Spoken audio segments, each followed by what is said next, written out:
Revor, Master Helmsman, System Status Report. By the Emperor is a Senescal, living and breathing. Well, there's a tricky question. The whole place is overgrown with foul wickedry. We'll be scrubbing it off the vid screen for throne knows how long. How did you people survive in here? The man glances around the bridge. Must have been Providence. Better have been the Emperor's, not anyone else's. When they barged in here, the one with the Master of Whispers, some officers charged them, but it wasn't even a fight. I grabbed whoever I could and dragged them behind the cogitators, and I prayed for a rescue. We need to establish contact with the Navigator's Sanctum. It is our only chance of escaping from the warp. Your words seem to knock the officers out of their stupor, and the air around you fills with voices and commands being issued. You hear someone sobbing, one of the survivors buckling under the stress. Abelard cuffs the crying officer without even looking. Restore the Vox channels to the Navigator's Sanctum. Ready the crew. Prepare for translation to real space. Seth, you may call me superstitions, but translation is not a good time to disregard rules. You are the only one who speaks for House von Valentius. You may not be the Lord Captain yet, but you more than anyone else deserve to take your place in the ritual that is about to commence. He directs your attention upward to the throne that sits at the apex of this tall staircase. What must I do? Take the Lord Captain's seat. Order the final preparations. Wait for the officer to report. Bob blasted out of the void. Translation is a craft, not something to be explained in a tick. Just go up to the throne, Master. These people are about to do the impossible. The least they deserve is the solace of seeing a figure in the usual spot. Please hurry. Every second we waste is a terrible risk. We've reached where we did in the 2-hour beta video you probably have seen in the past. So we've reached that point.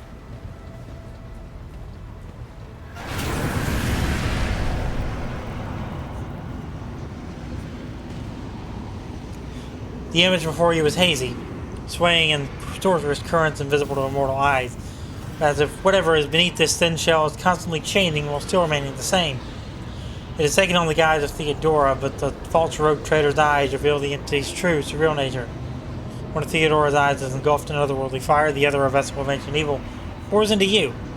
A voice seeps directly into your brain without ever reaching your ears, and the voice booms with all the horrors of the warp. Mortal, here were you to oppose the very flows of fate. The vision lowers its head, its harrowing gaze, boring into you. For a moment, something changes in Theodora's expression. It almost looks like a shadow of fear. It matters not.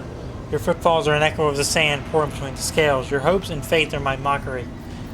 You were to blame for Theodora's death. The vision lets out a calming laugh. I am the beginning and the end, and all the courses in between. I am the words of truth that is destined to triumph, and for this triumph is the terminal point of every twisted maze of fate. Your head begins to spin, and viscous drops slither down your cheeks. You blink, and you no longer are looking at Theodora. It's the traitor voice sphere, just as fluid and ephemeral as the previous apparition. The same terrifying voice seized from his lip. The aspirant vows to return with a trophy, a relic that could serve the edge of daybreak. That fate was assured in the step chosen, and yet you broke the unbreakable when you took the aspirant's place. I see you. On the day when the final dawn rises over the iron world, I see you by my side on that day, the day of my resurrection. The image is scattered by invisible sorceress winds, and you see Adira, her eyes aglow with the same sinister flame. Your image is woven into the tapestry of things to come. I am the will, the weaver of destinies, and today I will weave a new thread of elusive possibilities and fickle chances. The thread that will lead you out of the maw of irreversibility. The thread that will help you find the keys to salvation. The thread that will guide you in the weapon of my return to me. A cavalcade of hazy glimpses of a future yet unknown passes before your eyes. A flash of crimson and purple. The images replace each one another in a violent kaleidoscope without ever letting you get a proper look at them. Through the rippling mirage, you see a twisted image of Abelard, the loyal Senescal of the dynasty. The path is set, child of the dawn. The thread is woven. Follow it, servant of mine. Revor turns around and looks up at you. He hesitates for a few moments and addresses Abelard, who is standing next to you. Senescal, the Navigator's sanctum, is silent. The Vox signal is stable, which means the Navigator gave his life battling the storm that nearly claimed the Von Valentius flagship. We will honor his memory along with that of all who have died this day. Revor does not look away. He's giving you a hard stare, his white brows furrowed. Senescal, will you tell us now? Who is that? Where's the Lord Captain? As first officer, it is my duty we're back to inform you with the greatest regret Voice. and indelible sorrow, that Lord Captain Theodora von Valentius is dead. May her memory never fade from the annals of the dynasty. By right of blood succession, and with the absence of other kin who could challenge this decision, it is hereby declared that the successor to Theodora von Valentius is her heir, the rightful inheritor of the warrant of trade, and the title of Rogue Trader. The official ascension ceremony will be held at a later time. In the interim, have you lost your tongues? Hail your lord. It is because of his toils that we all still live. The deed is done, Master. My apologies.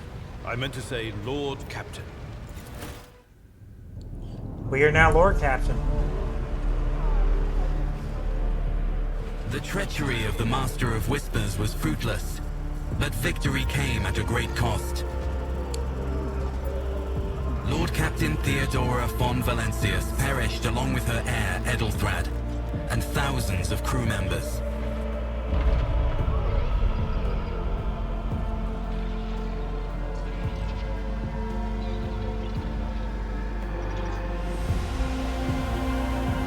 Yet hope remained, for the second in line to the Rogue Trader dynasty survived.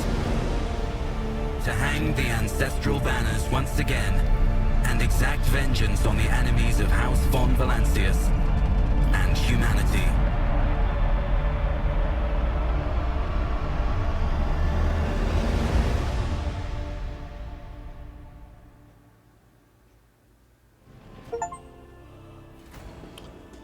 You completed the prologue.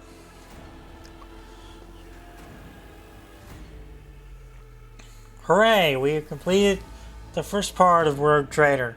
Now there's just a lot more to go. We're 2 hours into a 100+ hour game. We are nowhere near the end of this.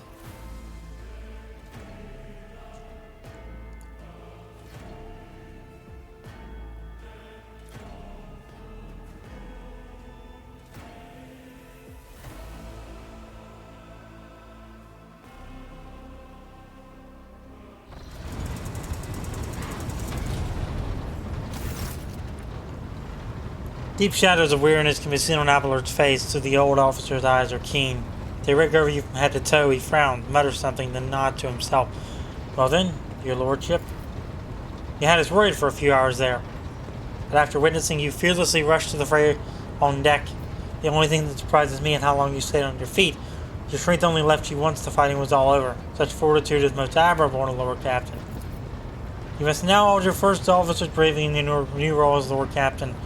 For many of those who are about to join us on the bridge, this will also be their first briefing. We sustained massive losses among the senior and middle-ranking officers. Some posts have yet had to be filled by the deputy. Jeez.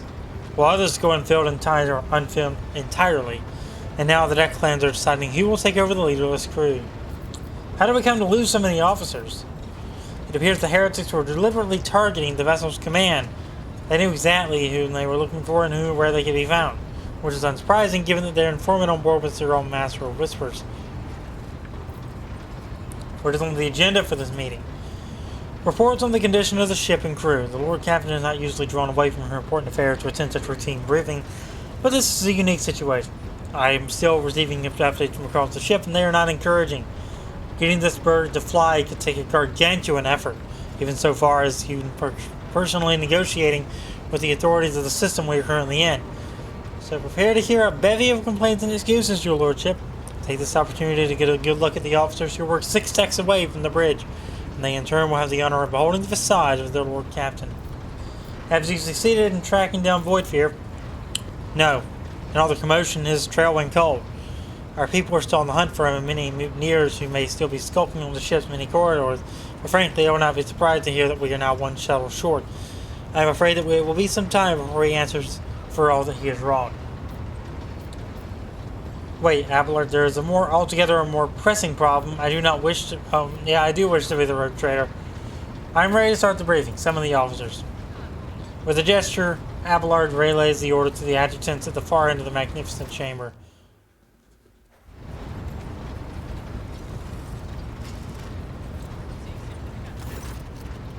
A dozen pairs of eyes bore into you, the expressions revealing restraint, joy, curiosity, and wariness. Attention officers, you have been granted an honor. Lord Captain Seren Santiago von Valancius will personally conduct today's briefing. Our most gracious Lord Captain is ready to hear your reports. Perhaps you would introduce those present, Abelard? As you wish, your Lordship. Vigdis Suriata of the Tollyman line, our new Voxmaster. It is an honor to serve you, your Lordship. Aboard this vessel you have at your command thousands of crew members and hundreds of officers and section chiefs. I am responsible for receiving, processing, and sending all communications between you and them, as well as external sources. I am your eyes and mouth, Lord Captain. Beside her is Revor, the Master Helmsman. He steers our ship along the course set by the Lord Captain and monitors the void around us, to ensure we do not stray into an asteroid field or a pirate trap. Hail, Lord Captain. This here ship's as good as home to me, so rest assured she's in safe hand. I'll die before I let her come to any grief. And lastly, our high factotum, Jangris Danrock, who oversees supplies, procurement, and the general material well-being of the ship. It's an honor, your Lordship. You may trust me with all matters concerning your comfort. Everything will be done to the highest standard. In the second row, we have the 3 officers charged with overseeing the ship's vital function. The Master of Ordnance is responsible for the artillery aboard, the Infernus Master, whose true work to prevent and extinguish fire on the ship, and lastly the Drives Master, servant of the Omnissiah. 3 officers salute you. The Infernus Master does so with confidence, while the Master of Ordnance betrays nervousness. The Drives Master offers a salute resembling a dance, involving the complicated manipulation of all the tech-priest mechadendrites. Is that everyone? Unfortunately, our Kapari Master, the esteemed Zachary Weiss, head of the Astropath section, is unable to join us. He is in charge of communication with the distant star system. Master Weiss has been in a trance for some time now, attempting to contact other planets in the Von Valancius Protectorate and inform them of Lady Theodora's passing and Kunrad Voidfier's treachery. I will deliver a report to your Lordship on the Astropath's progress as soon as it's possible to do so. All other present are adjutants, secretaries, and deputies. They are here to make a record of proceeding. I wish to hear the Infernus Master's report. Yes, Lord Captain. I can report that all fires across all decks have now been extinguished. The preliminary damage assessment in terms of material loss and crew casualties has been completed. The results have been submitted to the Senescal and the High Factotum. The post passed to him after the previous Infernus Master and his necessary deputies expired in the line of duty. The lad is managing well so far, he can take the heat, so to speak. Drive Master, I'll hear from you now. Lord Captain, the foes that set upon this noble void ship destroy the repositories of hundreds of machine spheres. The great warp engine entrusted into my charge is unharmed, thanking the Omnissiah, but its spirit mourns its dead brethren. We have not yet identified a prayer protocol capable of assuaging its sorrow and anger. With great sorrow, I also must report that the Indenseer Prime, Overseer, and Spiritual Authority of all tech priests on board fell in battle. The Magos was betrayed by the little flesh that remained part of him. A most terrible loss. There is no one among my comrades aboard whose experience and comprehension of the sacred protocols equals that of the fallen Magos. We require a replacement, and as soon as possible. I see. Thank you. We need to get a new engine seer. Got it. Master Helmsman, deliver your status report. Right you are, Lord Captain. To cut a long story short, the outlook is bleak. The ship's sound, more or less, without our engineer Prime and navigator who fell in battle. We have no way out of the system. If we try to set so much as a toe inside the warp, I don't know what will happen first. Our warp drive being torn to pieces, or all of us melting into the bulkheads. Your Lordship, if you will allow me to interject, when we arrived in the system, my crew followed standard protocols and conducted a count of all the available communication channels in the region. One of them was a Navis Nobilite station. The station maintains complete Vox silence, but even its presence here inspires hope. To have located a navigator in the very same system is an incredible stroke of luck, a true blessing from the God Emperor. If I were you, I'd grab this chance with both hands. Or else you'll soon be eyeing up asteroids to use as your new resident. In slightly less crappy news, we can go around and round the system till our heads are swimming. As long as the Promethium and supplies last. And if any thickest Grox lowlifes come sniffing around, we'll be able to take them out. So don't you worry on that score. Master of Ordnance, do you have anything to report? No, my job's simple. Maintain the arsenal and fire where I'm told. But just ask anyone. We've got no available crews, no Lord Captain. Master of Ordnance, you forget yourself. So what? The ship's in ruin. Every second officer's dead. Now we got a green Lord Captain who's supposed to lead us to void knows where. Silence. Enforcer sees his mutineer.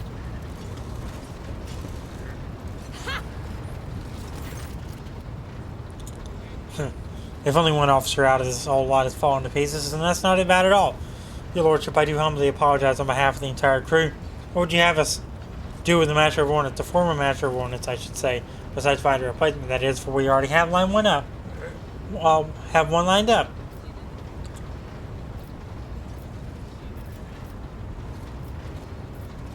Release him. I have no intention of punishing a man for a moment of weakness, not after the terrible attack we've endured. Cease your sniveling. You disgrace yourself and your entire clan. Enough. The hysterics are over. Let us resume. The Master of Ordnance stand up, wiping the blood from his broken nose. His face is in the picture of shock. What just happened seems to be dawning on Wally now, and the knowledge of the fate he so nearly escaped. Right, finally, High Factotum, what have you to report?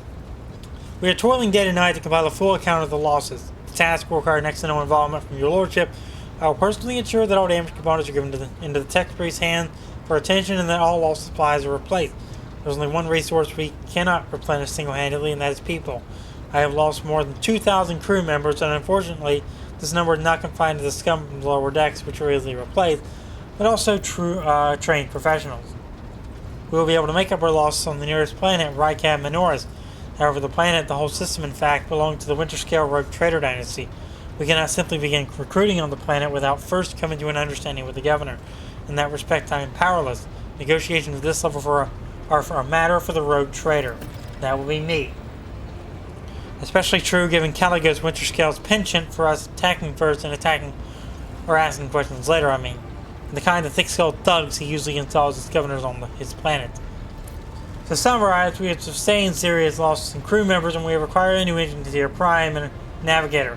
Is this all that's preventing us from continuing the voyage? Precisely, Lord Captain. But bear in mind that this will not be the end of our trials. The ship system must be properly inspected for major damage, which can only be carried out at Footfall Station. Home were the only dockyard in the sector, but we'll never reach Footfall without first solving these three immediate problems. Thank you all for your report. Dismissed. Your Lordship, there is one other thing. A confidential matter of the utmost importance. Lady Theodora, your eternally esteemed predecessor, brought the ship here to this system for a reason. She was given a secret commission. You perhaps are wondering who is the authority to commission a rogue trader to do anything. And as I'll tell you, the Lord Inquisitor, the hand of the Emperor, the chief architect of his will and the crew on its expanse.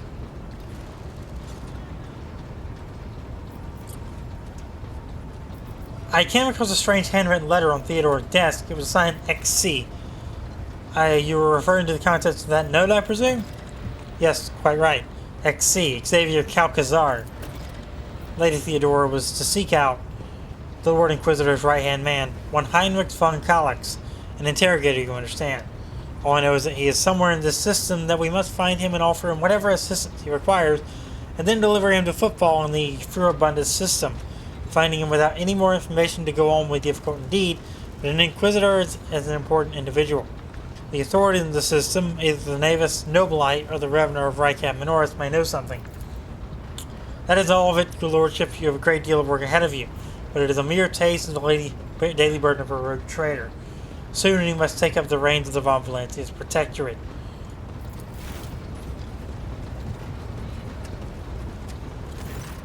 Idera, Sister Argenta, explain yourselves.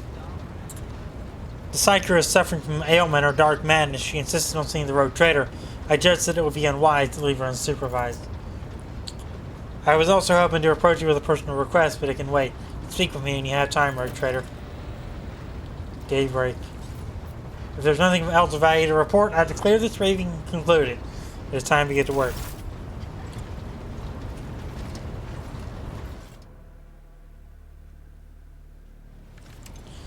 Alright. We have made it to the point where we can go from in the next session. So I'm going to wrap it up here. If you enjoyed, like, subscribe, turn on notifications. I'll see you next time for more.